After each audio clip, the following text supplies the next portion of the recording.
किसी एक मीम की वजह से अपनी ऑडियंस के खिलाफ लीगल एक्शन लेना या यूट्यूब की एक वीडियो के कारण मैसिव हेट मिलना। आज हम ऐसे ही 5 इन्फ्लुएंसर के बारे में बात करेंगे कि आखिर वो कैसे इतने ज्यादा ट्रबल में पड़ गए।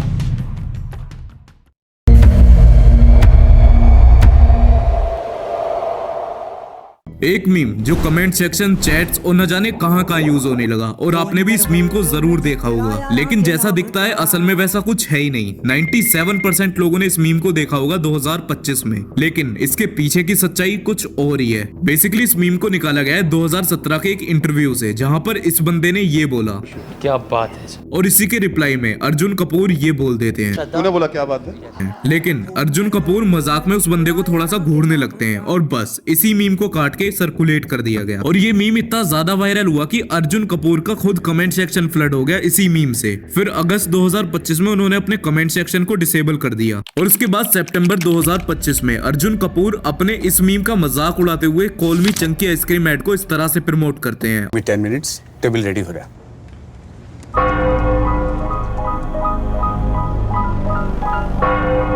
और ये मीम 2025 का टॉप गूगल ट्रेंडिंग मीम बन गया। और अगस्त 2025 में कमेंट्स को डिसेबल करने से पहले अर्जुन कपूर ने अपनी ऑडियंस को वार्न किया था कि ज्यादा मत करो वरना तुम्हारे खिलाफ लीगल एक्शन ले लूंगा, और ये भी बोला कि ट्रोलिंग अगर नहीं रुकी तो फिर मुझे कोर्ट में जाना पड़ेगा। मतलब तुम खुद सोचो कि एक मीम जिसकी वजह से वो इतने ज्यादा फेमस हो गए, एकदम से मतलब ट्रेंडिंग में आ जाना, लेकिन उसी मीम से कहीं ना कहीं उनको प्रॉब्लम भी फेस करनी पड़ी।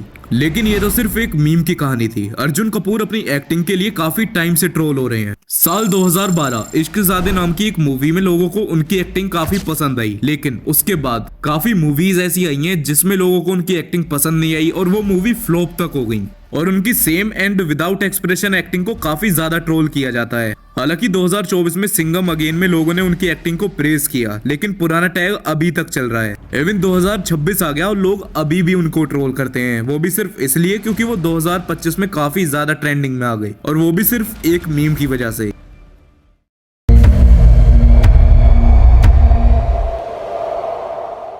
साल 2023 एक फेमस शो बिग बॉस, जहां पर की अनुराग डोभाल की एंट्री होती है, लेकिन वहां पे या तो लोगों को बहुत ज्यादा फेम मिलता है जैसे कि एल्विश यादव को मिला, या फिर इतनी ज्यादा बेइज्जती हो जाएगी कि इंसान खुद ही पागल हो जाए। और शो में एंट्री लेने के बाद उन्होंने जैसा सोचा था वैसा कुछ हुआ ही नहीं, चीजें एकदम बदल गई। ब्रोसेना कम्युनिटी को टोंट करना, इमोशनल ब्रेकडाउन और सिली आर्ग्यूमेंट्स जैसे रेंटेड कार पे झूठ, इस सब के कारण लोगों ने उन्हें जोकर बोलना स्टार्ट करा। इवन जट प्रभजोत ने भी अनुराग डोभाल को ट्रोल किया, और ये सारी चीजें जब बहुत ज्यादा बढ़ गई, जब मीम पेजेस और रील्स में ये सब चीजें दिखने लगी, जैसे कि एक क्लिप ये रही।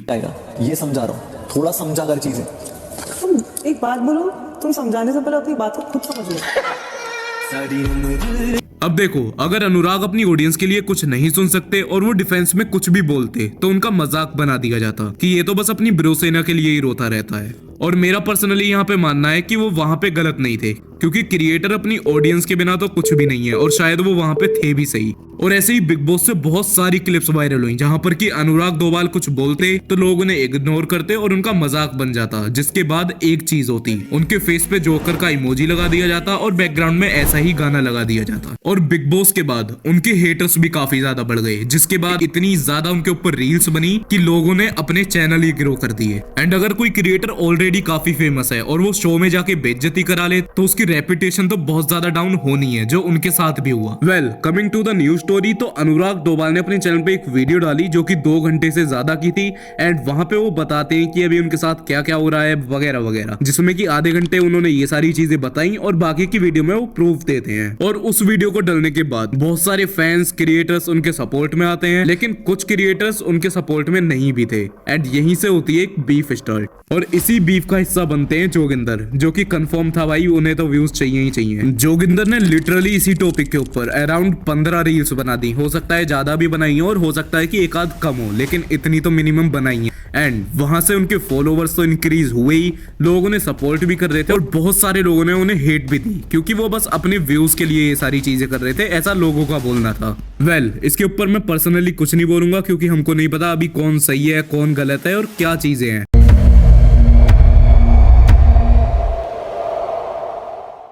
Saurabh Joshi vlogs is one of the most famous channel in India, but जहां पर उनको बहुत ज्यादा फेम मिलता वहीं पर हेट उससे भी डबल मिलती है। और कभी तो बस इसलिए ही ट्रोल कर देते हैं कि भैया हमारा सक्सेस हो गया, घर को ऐड चल, मैं पहले सक्सेस हो जाता हूँ। जहां पर उनके इनिशियल डेज में उनको काफी ज्यादा सपोर्ट किया गया था, क्योंकि उनके जो व्लॉग्स थे वो एकदम सिंपल और रो होते थे। लेकिन जैसे जैसे उनके सब्सक्राइबर्स बढ़ते गए, लोग उन्हें उतना ही हेट करने लगे। और उनको ये हेट सिर्फ इसलिए नहीं मिलती कि वो सक्सेस हो गए, इसके पीछे काफी सारे फैक्टर्स हैं, जैसे कि व्लॉग्स में कुणाली और पीयूष का यूज करना, उनसे कंटेंट निकालना, और इसलिए भी क्योंकि जो उनके व्लॉग्स थे उनकी सिंप्लिसिटी ही खत्म हो चुकी है। जहां पर पहले उनके व्लॉग्स एकदम फनी और रिलेटेबल होते थे, वहीं पर अब 2026 में वो एकदम क्रिंज टाइप ऑफ हो गए हैं। बेशक उनके आज भी हर व्लॉग पे 5 से 6 मिलियन व्यूज आते हैं, बट हेट उनको काफी ज्यादा मिलती है। 2020 और 2021 के टाइम पर लोगों ने सौरभ एंड पीयूष के काफी सारे मीम्स कट करके डाले थे, और यही सोच के सौरभ ने कुणाली का यूज किया। जस्ट मेरा ओपिनियन है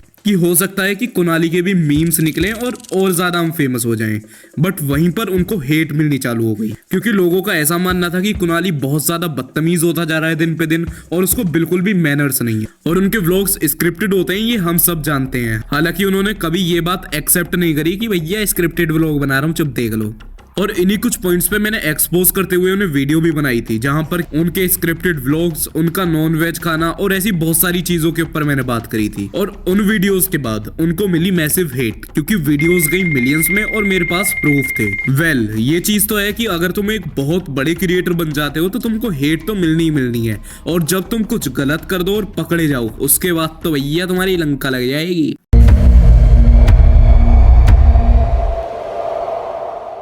शुरू में तो ध्रुव राठी व्लॉग्स बनाते थे 2011 से 2017 तक, लेकिन 2018 में उन्होंने एक वीडियो बनाई, इस मोदी जी का सच क्या है, जहां पे बीजेपी के सपोर्टर्स ने उनको एंटी नेशनल और कांग्रेस पेड बोला।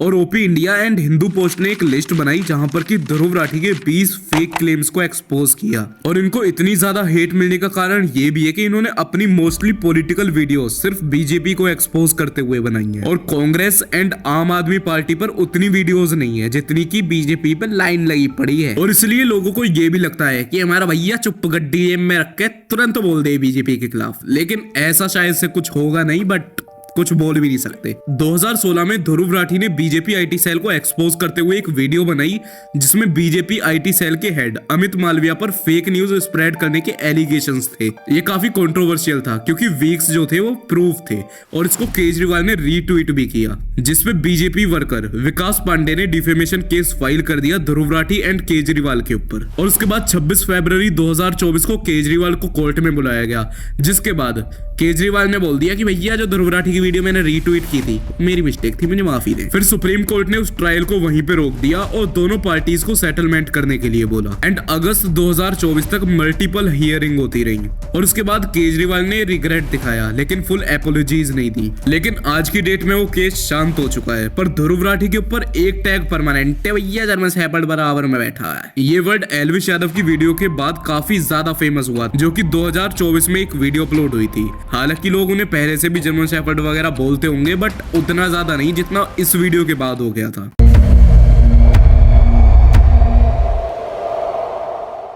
एल्विश यादव को काफी टाइम से ट्रोल किया जा रहा है। कभी तो उनकी ऑडियंस उन्हें ही ट्रोल कर देती है, या फिर वो कभी कुछ बोल ही ऐसा देते हैं कि भैया खुद ही ट्रोल हो गए। जैसे कि 1 जून 2024 की वीडियो, जहां पर एल्विश यादव ध्रुव राठी को एक्सपोज करते हैं, इसमें से एक क्लिप बहुत ज्यादा वायरल होती है। काउंटर कहाँ है? काउंटर कहाँ है? एक्चुअली एल्विश यादव अपने एक्सेंट में बोलते हैं कहाँ है जर्मन शेफर्ड, और ये ट्रोलिंग इतनी ज्यादा बढ़ गई थी, इवन ध्रुव राठी ने भी इसके ऊपर एक काउंटर वीडियो बनाई थी। और उसके बाद मीम पेजेस, पीआर टीम ने ऐसे वर्क किया कि भैया क्लिप ऑन टॉप सर्कुलेट हुई। अब ऐसे ही इनके ऊपर एक एलिगेशन काफी तगड़ा है गमला चोरी का, लेकिन जैसा दिखता है असल में वैसा कुछ है नहीं। मैं बताता हूँ। 28 फरवरी 2023 को एक गमला चोरी वाला सारा मामला स्टार्ट होता है। इसका कनेक्शन था G20 समिट के डेकोरेशन वाले फ्लावर पॉट की चोरी वाले वायरल वीडियो से। गुड़गांव दिल्ली बॉर्डर के सीसीटीवी की एक फुटेज लीक हुई, जहां पर टोयोटा फॉर्च्यूनर SUV HR51B के 2769 इसमें 2 लोग बैठे थे, जो कि G20 की डेकोरेशन वाले फ्लावर पॉट को उठा के हट भग गए। और ये वीडियो X यानी कि ट्विटर पर वायरल हुई, और जब नेटिजन्स ने इसकी नंबर प्लेट पे जूम किया, उन्हें पता चला कि ये सेम वही SUV है जो कि एल्विश यादव के जयपुर वाले व्लॉग में थी। और लोगों ने हैशटैग शुरू किया, हैशटैग एलविश यादव गमला चोर। और ये हैशटैग सिर्फ 1 घंटे के अंदर ही वायरल हो गया। लेकिन इसके पीछे का रीजन ये भी है क्योंकि एक इतना बड़ा क्रिएटर और उसके ऊपर कुछ ऐसे हैशटैग चल रहे हैं कि भैया ने गमला चोरी कर लिया, तो भैया ऑडियंस तो कंफ्यूज ही होगी। और इसके बाद एलविश यादव ने क्लियरली बोला कि ये गाड़ी मेरी नहीं है, तो फेक नैरेटिव मत फैलाओ, केस कर दूंगा। जैसा देखो केस ही कर दे। उनके फैंस ने उनको सपोर्ट करा, लेकिन हेटर्स फिर भी अपना काम कर रहे थे, अपना मीम बना रहे हैं दबा के, ओहो। लेकिन नेक्स्ट डे 1 मार्च को पुलिस ने मनमोहन यादव को अरेस्ट किया and Elvish Yadav innocent prove हो गए। लेकिन तब भी लोग उन्हें गमला चोर बोलते हैं। जैसे कि स्ले पॉइंट ने एक वीडियो बनाई थी और उसमें उन्होंने ये बोल दिया था, भाई गमला हटा दो, फिर कोई चोरी केस करने आ जाएगा।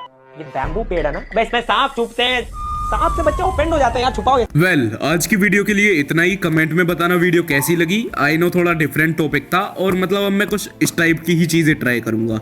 बाकी मिलते हैं बहुत जल्दी अगली वीडियो में। और ये वीडियो आई है 2.5 महीने बाद। अब दो तुम मुझ, चलो बाय बाय।